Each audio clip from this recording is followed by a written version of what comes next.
So 1 minute they're clowning Danny Ainge for failing to flip his assets for either Jimmy Butler or Paul George. And next they're flipping out over Jaylen Brown and Jayson Tatum, clowning cats in Summer League. I'd say your summer is a success when you sign the best truly available free agent and add another lottery pick to the promising pair of the last two number 3 overall picks. I promise you Jemele would have been here ripping Danny Ainge a new one had Hayward not signed with Boston. So please don't sit here and say that anybody else but Boston is the offseason's biggest winner.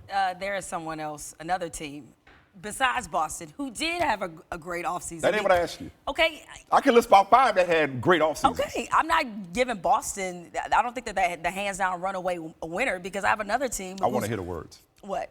I was wrong. No. I'm sorry. I was right when I was right. I was right in the moment, okay? And what happened? As the facts change. So does my opinion. They signed Gordon Hayward. They did something that, yes. Like I told you they would do.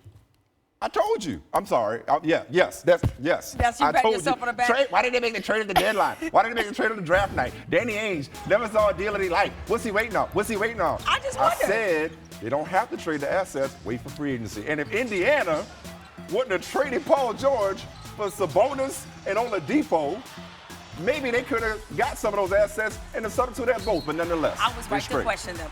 For me, that Go ahead. team. I'm sorry. I've been waiting to get it all for a week. I've been waiting to get that all for a week. That you can't resist the temptation to point out the few scant times you're all I right. want to come on vacation just for that, but go ahead. My team is in Minnesota Timberwolves. We're adding Jimmy Butler. Obviously, they're going to get Jamal Crawford. Already having Andrew Wiggins, Cat. They're one of those teams because I like some of these individual players so much. I've been waiting on them to put it together, waiting on them to get that veteran that'll hopefully get them there to the playoffs. And now they have Jimmy Butler in his prime, one of the great two-way players in the league. Watch this team. I like to see him get more shooting. Same here. Speaking of shooting, you know I love what the Sixers did.